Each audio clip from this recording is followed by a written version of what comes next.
Putain. C'est ton gars Vantard qui revient une fois de plus, again and again, te balancer cette dose, te balancer ce nectar survitaminé. Va chercher ton bavoir, mets-le bien en place, car tu sais que tellement c'est bon, onctueux, délicieux, tu vas t'en foutre partout et tu vas dégueulasser ton tricot tout neuf. Comme tu peux le constater, Vantard est un petit peu fatigué, Vantard est un petit peu malade, mais le taf est fait malgré tout. C'est le taf d'un passionné, c'est le taf d'un acharné, tu vois ce que je veux dire? Donc on te donne ça malgré tout. Donc le film du jour s'intitule Favela. Et je peux te dire que cette année 2014, j'ai retenu une leçon. Quand sur une affiche, il y a marqué un film à mi-chemin entre Tatati et Tatata, c'est souvent un mauvais présage. Tu vois ce que je veux dire? J'en ai fait les frais cette année avec le film The November Man, qui était dégueulasse. Sur l'affiche, il y avait marqué un film à mi-chemin entre Jason Bourne et Tekken. Et il me semble, si je te raconte pas de conneries concernant Favela, qu'il y avait marqué un film à mi-chemin entre La Cité de Dieu et Slumdog Millionnaire. Donc voilà, maintenant je vais être vigilant. Et quand je verrai sur une affiche un film à mi-chemin entre... C'est souvent des bullshit. Tu vois ce que je veux dire? C'est souvent des bullshit et il faut être très vigilant. Et jamais 203, donc on ne m'y reprendra plus une troisième fois. Je vais être très vigilant, très attentif. C'est un espèce d'argument à la con pour que les gens disent ah ouais, j'avais vu Slumdog Millionnaire, j'avais vu Nanani, et au final, à l'arrivée, c'est bullshit et douche froide. Et en plus, j'ai envie de te dire, comparer le film Favela à Slumdog Millionnaire, film culte multi-oscarisé, ou à La Cité de Dieu, film culte d'une toute une génération, faut pas pousser mémé dans les orties, tu vois ce que je veux dire? Faut rester à sa place. Donc, concernant le film Favela, j'irai pas jusqu'à dire que le film est dégueulasse, tu vois. On va dire que c'est un bon film, ça se laisse regarder, mais pour moi, c'est un film qui n'a pas répondu aux attentes, tu vois ce que je veux dire? À l'arrivée, j'ai quand même été déçu, à l'arrivée, ça a quand même été la douche froide. Pourquoi je n'ai pas aimé ce film? Parce que bon, il y a des points positifs, hein. Je vais parler des points positifs, mais dans un premier temps, je vais parler des points négatifs. Ce que j'ai pas aimé dans le film, déjà dans un premier temps, c'est que le scénario était un petit peu poussif, tu vois. C'est-à-dire que, bien évidemment, c'est une œuvre de fiction, mais quand tu regardes le film, il faut quand même que ce soit dans la mesure du possible et du convenable, tu vois ce que je veux dire? Là, les trois petits, ils se baladent dans la ville, ils slaloment entre les keufs, il y a des trucs. Au bout d'un moment, j'ai cru que c'était même plus un film sérieux, tu vois. J'ai cru que le truc, c'était un truc à la Benny Hill. Tu vois, le petit, il court, il a l'armée au cul, il a les flics au cul, il saute d'immeuble en immeuble, il fait le yamakasi, il a même pas 10 ans, il fait des galipettes et tout.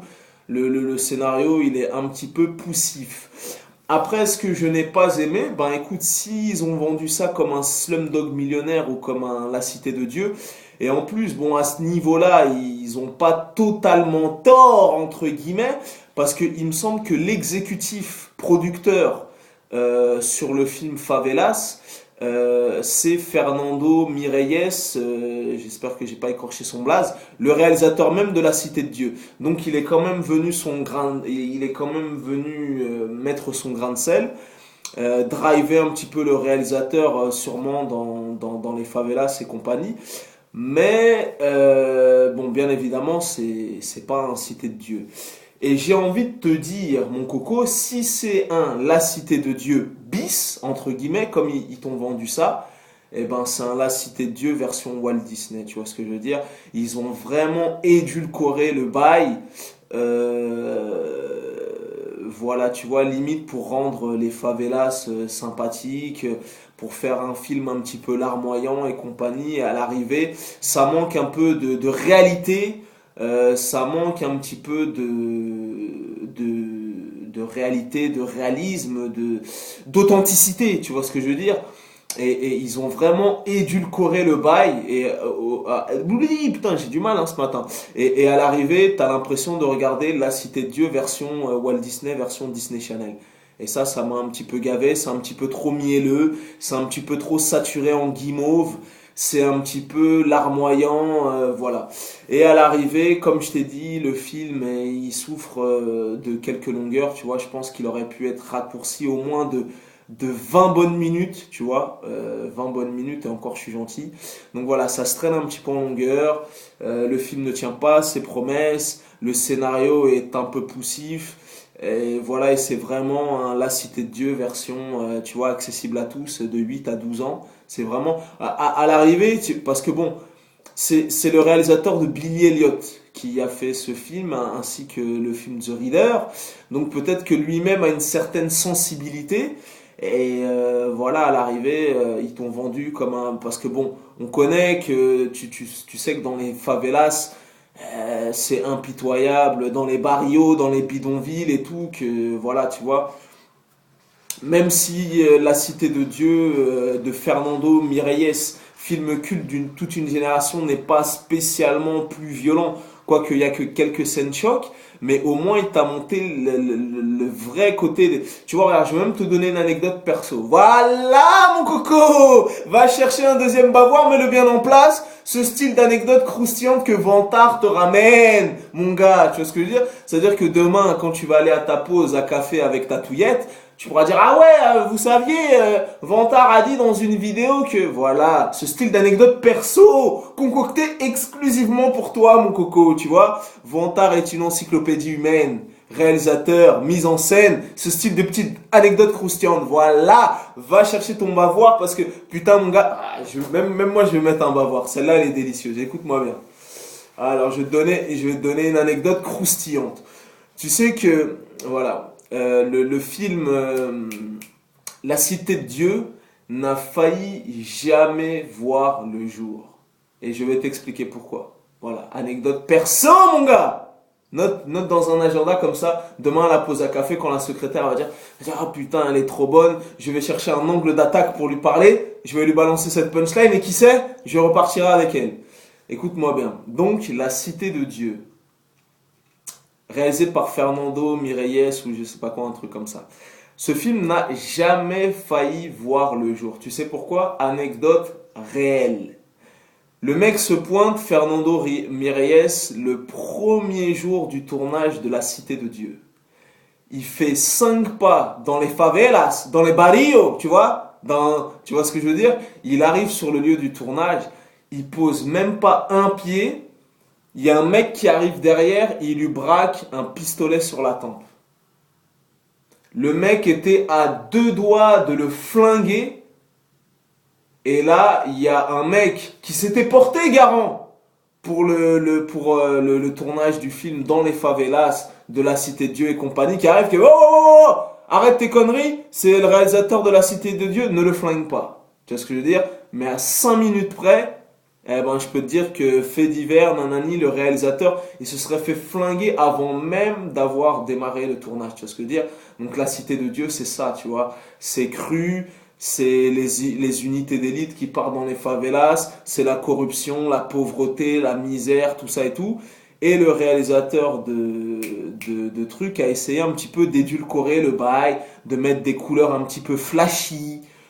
Tu vois ce que je veux dire? Alors que après c'est un autre angle d'attaque, tu vois. Il a voulu dire bon ben les favelas aussi c'est un peu glamour, c'est un peu chic et compagnie, mais la démarche est un petit peu maladroite. Tu vois ce que je veux dire? Donc voilà. En tout cas, quoi qu'il arrive à l'arrivée, le film ne tient pas toutes ses promesses. Après les points positifs malgré tout. L'ensemble du casting performe, tu vois, l'ensemble du casting performe. Martin Sheen, là, le père de Charlie Sheen et de Emilio Estevez, je sais pas quel âge il a, le mec il est increvable, il faut que j'aille regarder sur Wikipédia, il doit avoir 75 ans ou 80 ans, le mec joue toujours, et il a un aplomb, tu vois ce que je veux dire, et il tient encore la route. C'est vraiment une des dernières légendes d'Hollywood, au même titre que Clint Eastwood et compagnie. Le mec, une filmographie longue comme ma bite, 75 ans, 80 ans, il continue à jouer dans les favelas, il transpire même pas, tout ça et tout. Acteur studio, tout le tralala. Donc tu retrouves Martin, non, comment il s'appelle? Ouais, c'est Martin Sheen. Et tu retrouves aussi Rooney Mara. Bon, elle m'énerve un petit peu parce que elle a vraiment un visage inexpressif. En tout cas, dans les actrices de la nouvelle génération, c'est pas une de mes préférées.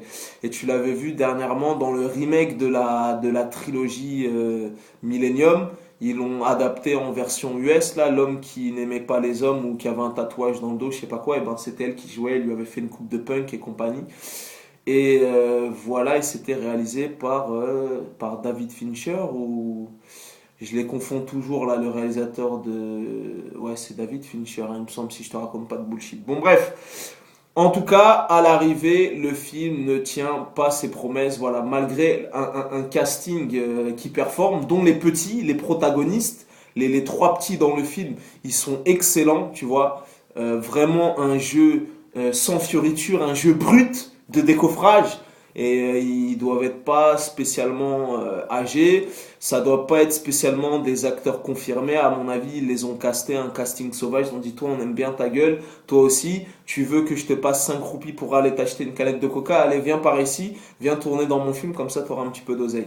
Donc l'ensemble du casting performe. Euh, il y a une belle bande son, tu vois, il y a une bande originale assez rap, tu vois, du rap brésilien, du rap portugais, je sais pas quoi, pendant tout le long du film. Donc ça donne un petit peu de rythme, mais à l'arrivée, comme je t'ai dit, le film ne tient pas toutes ses promesses. Donc c'est pas spécialement un mauvais film. J'irai pas jusqu'à dire qu'il est dégueulasse. Mais ils t'ont vendu un peu de rêve et à l'arrivée, ça m'a quand même un peu laissé sur ma faim et ça m'a quand même un peu déçu. Et en plus, élément que je veux mentionner dans cette vidéo et que à partir de maintenant je vais mentionner dans chaque chronique où j'observerai ce fait, c'est que déjà quand j'étais dans la salle et je suis parti le voir à Opéra, tu vois, grand standing, haut de gamme et grand luxe, il y a des gens qui sont partis avant la fin du film. Donc quand tu vas voir un film et qu'il y a des gens qui partent parce que c'est pas... T'as vu, moi en moyenne, je vais au cinéma 150 fois par an. C'est une moyenne. Là, à l'heure où je te parle, j'en suis déjà à 153 ou 154. Je terminerai sûrement mon année à 170 ou peut-être 200 ou je sais pas. Seul l'avenir nous le dira. Après, je me force pas hein, spécialement à battre mes records. Et encore cette année, c'est une petite année parce que rien que l'année dernière, j'y ai été 204 fois. Je pense pas que d'ici fin décembre, j'aurai été 204 fois parce que quand je dis j'ai été au cinéma 150, plus de 150 fois ou les gens me disent ouais mais toi tu vas tout voir. Non. Vantard est un cinéphile très raffiné qui sélectionne chaque film. Je vais pas au cinéma pour dire ouais, faut que je batte mon record de l'année dernière, tu vois ce que je veux dire? Je t'ai dit devant tes yeux, même tu as le droit à une chronique de l'un des cinéphiles les plus raffinés du 21e siècle. J'ai la carte passe depuis 2003, nous sommes en 2014, ça fait 11 ans. En moyenne, je vais au cinéma 150 fois par an. C'est une encyclopédie, des gigas, des tétraoctets, des torrents de films, tu vois, cette matrice de films, cette encyclopédie qui referme des milliers de films. Et je te parle même pas des films que je regarde en DVD ou en DivX, mon gars, tu vois. Et là, tu t'en rends compte de l'ampleur. Et tu te dis, ah non, ouais, le gars est trop chaud. Le gars est trop chaud, tu vois ce que je veux dire? Donc, comme je t'ai dit, je vais en moyenne 150 fois par an au cinéma. Et bien évidemment, c'est pas tous les films où les gens ils se barrent avant la fin du film, tu vois. Ça arrive de temps en temps. Et en général, quand bon, après, moi, je ne valide pas ce genre de comportement parce que des fois, tu as des gens, ils vont voir un film qui dure 1 heure et demie ou 2 heures et ils se barrent au bout de 40 minutes, 50 minutes, ils s'en vont, ils démissionnent. Comment peux-tu juger une œuvre si tu ne l'as pas vue dans son intégralité? Si le mec se barre au bout d'1 heure, il te dit le film est nul, ben il n'a pas vu déjà tout le film, il n'a pas vu la chute du film, donc voilà. Moi, tout ça pour te dire qu'en 11 ans de carte passe, voilà, en 11 ans de carte passe, donc 11 fois multiplié par 150 films minimum par an. En 11 ans, ça m'est arrivé une fois, je crois. Une seule fois. C'était avec mon ex-femme, à qui je passe le salam, même si je sais qu'elle ne verra jamais cette vidéo. mon ex-femme qui s'appelle Chloé, enfin on n'était pas mariés mais c'est mon ex-femme quand même, on était parti voir un film qui s'appelait Donjons et Dragons 3 ou un truc comme ça. Et là, il était tellement horrible, atroce, qu'au bout de 20 minutes, je suis parti. Bon, voilà. Bon, après, tu me diras, ouais, mais Vantard, tu viens de dire juste avant que pour juger une œuvre.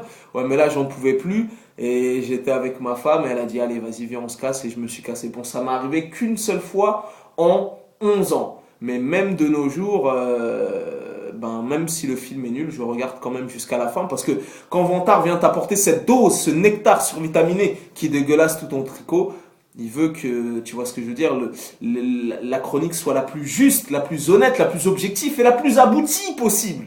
Si je pars au bout d'une heure, je peux pas te dire, tu vois ce que je veux dire. Donc voilà. En tout cas, quoi qu'il arrive, comme je t'ai dit, il y a des éléments positifs. J'irai pas jusqu'à dire que le film est dégueulasse. Tu vois, bien évidemment, j'ai vu des films beaucoup plus horribles que ça cette année. Mais à l'arrivée, c'est quand même une déception, c'est quand même une douche froide. Et voilà, ils t'ont vendu, tu vois, quand tu compares ce film à La Cité de Dieu ou à Slumdog Millionnaire, en sachant que c'est deux films cultes, ça met quand même une pression et tu as une certaine attente. Bien évidemment, même si ces films sont indissociables, et il faut pas les comparer parce que Slumdog Millionnaire n'a rien à voir avec la Cité de Dieu. Parce que déjà Slumdog Millionnaire ça se passe en Inde, la Cité de Dieu c'est au Brésil dans les favelas et il n'y a même pas de comparaison possible. Mais à l'arrivée, comme je t'ai dit, le film ne tient pas spécialement ses promesses, c'est un petit peu long, le scénario un petit peu poussif et à l'arrivée voilà. Voilà, en tout cas Vantard est parti tester cette dose, je suis parti en éclaireur et à l'arrivée voilà, le cahier des charges n'est pas rempli, le cahier des charges n'est pas respecté. Tu connais ce dicton légendaire? Les goûts et les couleurs, ça ne se discute pas. Si t'as l'avis de Vantard, c'est toujours le bon, mon coco. Tu vois ce que je veux dire? Donc moi, je t'ai mis en garde. Après, comme je t'ai dit, on est en démocratie. Tu peux toujours aller le voir, faire le mec téméraire, le mec intrépide.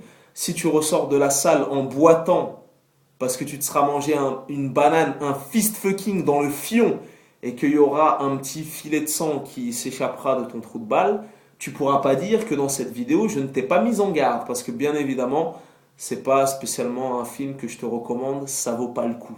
Attends qu'il passe sur TF1 dans 2 ans. Je t'ai dit, c'est un La Cité de Dieu version Disney, Disney Channel. Le scénario est trop poussif, trop... tout s'emboîte bien, il n'y a pas de... Voilà, c'est des bullshit. C'est un petit peu trop tiré par le nez. C'était ton gars Vantard, peace and love. Moi, je vais déjeuner, prendre mes médicaments et des vitamines parce que t'as vu, on est là, on fait le taf, on est malade, mais on fait le taf malgré tout pour ton plus grand plaisir, mon loulou. À bientôt.